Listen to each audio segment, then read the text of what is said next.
Estamos iniciando la última semana de nuestro estudio El amor y la justicia de Dios. Y debemos decirlo acá con nuestro pastor Dani Perla, que creemos que todavía queda mucho que se pudo haber dicho. Hay mucho que usted puede seguir estudiando. De hecho, el autor de esta lección tiene un libro fascinante que entiendo también se está ya trabajando para que llegue a nuestro idioma español, aunque nuestro pastor lo ha consultado en inglés, pero creo que más temprano que tarde tendremos esa noticia, pastor. Primero Dios. Así que también será un libro muy, muy bueno que tengamos en nuestra biblioteca, Teodicea, la Teodicea del amor, porque es importante que nosotros crezcamos en estos conocimientos, en estos conceptos. Hemos aprendido muchísimo durante este trimestre, pero no vamos a dejar de aprender la palabra de Dios porque, Pastor Perla, ya tenemos el nuevo folleto. Solamente lo presento acá, este primer día de la semana, porque al final de la semana vamos a ya presentarlo en forma, el nuevo folleto para el estudio de la palabra de Dios para el siguiente trimestre. Vamos a orar pidiendo la dirección para esta semana. Hoy vamos a hablar sobre el amor como cumplimiento de la ley. Ese es esta semana el tema, así que vamos a pedir la dirección de nuestro Dios.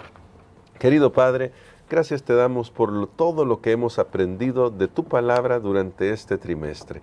Por favor, ayúdanos a afianzar este aprendizaje en nuestra vida diaria. Lo pedimos en el nombre de Jesús. Amén. Para el día de hoy, pastor, tocando ese tema con el que ya veníamos la semana pasada, vamos a hablar sobre la ley del amor. Y me llama mucho la atención porque ya se destacaba la semana pasada, y usted lo destacaba, cómo hay una conexión en cuanto a las relaciones con las demás personas y con Dios, cuando se habla de la ley de Dios. Ahora, en ese sentido me gustaría que nos ayudara a comprender, por ejemplo, cuando hablamos de los 10 mandamientos, cómo esos 10 mandamientos, y los podemos enumerar desde no tendrás dioses ajenos delante de mí hasta no codiciarás, cómo todos esos mandamientos en realidad lo que están expresando es el tipo de relación de amor, basada en el amor, que Dios espera en el universo y en la tierra. Muy bien, creo que es un tema muy importante el que vamos a estudiar esta semana. Creo que para completar el estudio que había iniciado en la semana anterior, nosotros tenemos claro que Dios es el creador. Amén. O sea, tenemos que asumir, tenemos que saber que Dios es el creador. Y Dios como creador también es el legislador. Amén. O sea, sí, es quien da sus leyes. Y a veces creo que en el mundo cristiano en general, no estoy hablando ahora de una denominación en específico, nosotros olvidamos esa faceta de Dios como legislador. Se habla de Dios creador, del Dios redentor, pero ese Dios creador que ya hemos estudiado suficientemente, creo, este trimestre, que es amor, que es la esencia de su carácter, ese Dios creador, en aras del bienestar de sus criaturas en el universo, Él demuestra su amor hacia sus criaturas mediante sus leyes. Noten que esto es bien importante, porque si no hacemos una conexión entre el amor de Dios y las leyes, creo que vamos a perder el mensaje, claro, de la Biblia al final. Ese es el gran problema. Entonces, tenemos que entender que ese Dios creador, que es amor, Él está interesado en el bienestar de sus criaturas, y porque está interesado en el bienestar de sus criaturas, Él legisla, Él gobierna a través de leyes, pero como Él es amor, todas fluyen a través del amor. Entonces, es así como Dios nos da su ley moral, que rige la conducta de los seres humanos. Su ley ha existido siempre, sí, porque tenemos que tener eso bien claro. La ley de Dios existe siempre porque la ley al final se resume en la esencia del carácter de Dios, que es amor. De hecho, su ley es un reflejo de su amor. Hay una palabrita que se usa cuando uno estudia estos temas en teología, aunque esa palabra casi no la usamos en nuestro lenguaje diario, nuestro vocabulario que comúnmente nosotros hablamos, y es la palabra trasunto. Y se dice, la ley es un trasunto del carácter de Dios. Quiere decir que la ley es en realidad un reflejo de quién es Dios, que la ley tiene todas las características del amor de Dios. Entonces es así como Dios dio su ley a los seres humanos, su ley ha existido siempre, dio su ley a sus criaturas recién creadas, después entró el pecado, y cuando el pueblo de Israel salió de Egipto y tenían ya la libertad para poder obedecer su ley, ya no estaban más bajo una servidumbre, entonces Dios les da lo que nosotros conocemos como los 10 mandamientos, que es el resumen de esos dos grandes principios, del amor a Dios y del amor al prójimo. Y tenemos ahí 10 mandamientos, que los primeros 4 claramente son un reflejo de cómo nosotros debemos amarlo a Él, y los siguientes mandamientos son una indicación de cómo nosotros debemos amar a nuestro prójimo. Y bien interesante, pastor, que estos 10 mandamientos, las 10 palabras también se le llama, Moisés las llamó así, están en el contexto de una relación de pacto.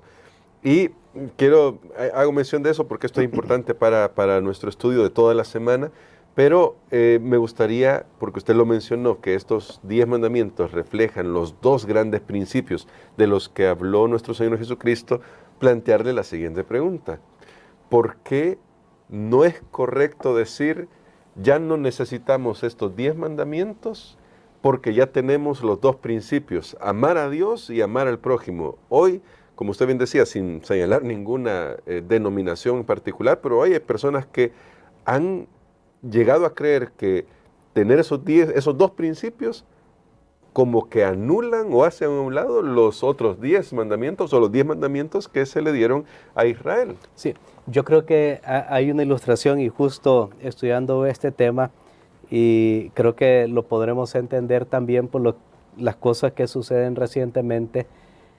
Hablemos, por ejemplo, de los aviones.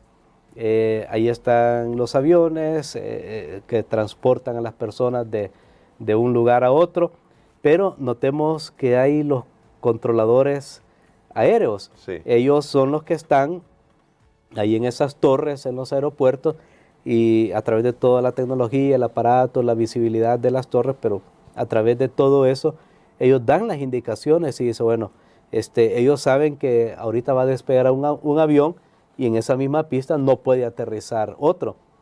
Ahora, decir que porque ya tenemos a Dios y amamos a Dios, no necesitamos su mandamiento, sucedería lo mismo como decir, no, ya tenemos los aviones y dejemos que cada piloto decida lo que hace, porque ya está claro, ¿verdad?, que él sabe que no, pero se necesita que alguien esté dirigiendo. Ahora, es lo mismo con los mandamientos. Dios es el gobernante, y sabe que la entrada del pecado hizo necesaria todavía la intervención de Dios en una manera específica, que Él tuvo que legislar al punto de hablar cosas como, mira, no hagas esto, ni tú, ni tu hijo, ni tu buey. ¿Por qué? Porque ya el pecado había entrado, entonces ahora Dios viene y tiene que decirnos cómo es que nosotros tenemos que amar. Porque si yo lo dejo, no, ya usted ama a Dios, sí, pero ¿cómo lo amo? Hay personas que dicen, yo amo a Dios y creo que lo amo adorando una imagen. Entonces, ¿está correcto? Porque ese es mi criterio. Claro. Pero entonces se necesita que Dios dirija. Otra persona podría pensar, bueno, yo amo a Dios y amo a mi prójimo, pero si veo que deja algo mal puesto, yo lo tomo. Ahora, ¿es esa la manera como yo lo amo a Él? Entonces Dios tiene que venir y decirme cómo Él desea que nosotros lo amemos a Él y amemos a nuestro prójimo. No es dejado a mi propio criterio. Y ese es el asunto, que las personas dicen, no, ya tenemos la generalidad. Es como leer un libro, es como que yo tome este libro y yo digo, bueno, voy a ver el índice. Vamos a ver aquí en el libro, bueno, el contenido, ¿verdad? Índice o contenido, tiene 13 capítulos, el primero se llama así, tiene tanto, tiene un subtítulo, tiene para cada día. Ya sé de qué habla. No. ¿Ya sé de qué habla? No, el índice me da una guía. Ahora, cuando se dice que el amor, porque es más, el amor, una sola palabra resume todo lo que es la ley de Dios, pero eso no elimina amar a Dios y amar al prójimo, y eso tampoco elimina cómo amar a Dios y cómo amar al prójimo. Entonces, los 10 mandamientos ponen los principios perennes, principios eternos, inalterables, inmutables, de cómo amar a Dios y al prójimo. Eso me lleva a pensar, pastor, que de alguna manera con ese razonamiento de que con esos 2 principios podemos anular a los otros, caemos en la trampa del enemigo de volver al principio, a la primera tentación con Adán y Eva, ustedes deciden, ustedes se rigen a ustedes mismos. De todas maneras, como Dios es amor, porque ahora pues, nos pueden agarrar por ahí el engaño, como Dios es amor, se los va a aceptar, como ustedes quieran. También, siguiendo en esta misma línea, porque es ese peligro de olvidar que, como usted lo dijo al principio, Dios es el legislador, por lo tanto es el juez, y no romantizar a Dios, aunque hemos hablado de sus sentimientos, de sus emociones y de su amor, no caer en ese problema. Sí, recordemos que hay un peligro porque precisamente el pecado surgió en el universo por una controversia y disputa sobre el carácter de Dios, en otras palabras, sobre su ley. Sí. Entonces, nunca tenemos que olvidar eso, que detrás de todos esos argumentos, no hacer la ley de Dios a un lado, no, que la ley pues no hay que tomarlo tan en serio, si amamos ya tenemos todo lo que necesitamos.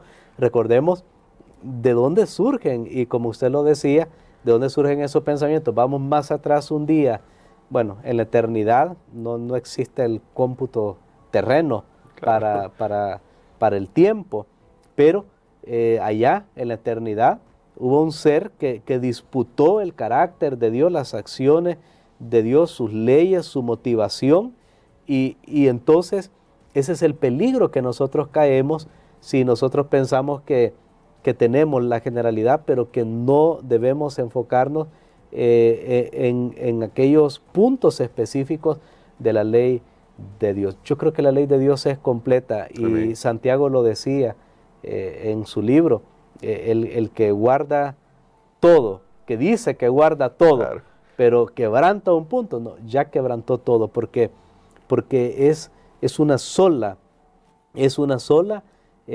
esencia del carácter de Dios, y no se puede separar, y todo lo que afecta a una cosa afecta a otra. Es como que alguien le diga a una persona, mira, yo te amo tus manos, pero de ahí nada más de ti. O sea, una persona se quedaría extrañada y no, si solo amas mis manos, o sea, no puedes solo amar mis manos. Si me amas a mí, me vas a amar desde la cabeza hasta los pies, o sea, con todo. Entonces, creo que eso es lo que están tratando algunas personas de hacer, pero que al final están repitiendo las mentiras de ese ser que difamó y que prácticamente trajo toda esta controversia en el universo contra Dios y su carácter. Por eso creo que es importante que nosotros regresemos nuevamente a entender que la ley de Dios y el amor no son opuestos, no amén, son separados, están indisolublemente unidos. No se puede quitar uno sin el otro, no se puede quitar uno a expensa del otro y dejar solo uno, entonces ya no es. Es como el agua, la fórmula del agua, ¿verdad? Tenemos el hidrógeno y el oxígeno, y ahí cada uno, bueno, H2O, y yo digo, voy a separar el oxígeno del hidrógeno, ya no tengo agua, ya no tengo agua. Si yo separo el amor de Dios de su ley, entonces estoy quitando la esencia de quien Dios es, porque su ley existe a causa de su amor. El amor es el principio de todo, y su ley existe a causa del amor. Y por hacer ese tipo de separaciones, luego tenemos conceptos de Dios que hemos aprendido durante ese trimestre, no tienen nada que ver con Dios. Queremos, pastor, que nos ayude a orar para que hoy nos quede en nuestro corazón esta simple sentencia: la ley de Dios es amor, y ahí podemos vivir con eso con claridad. Pero, claro, eso implica que vamos a conocer qué es lo que Dios pide de nosotros. Amén. Padre, gracias te damos nuevamente por darnos esta lección maravillosa que nos recuerda, Señor, la importancia de tu carácter de amor y de la inmutabilidad de tu ley de amor. Ayúdanos, Señor, para creer todo lo que está escrito en tu palabra, en el nombre de Jesús. Amén. Amén.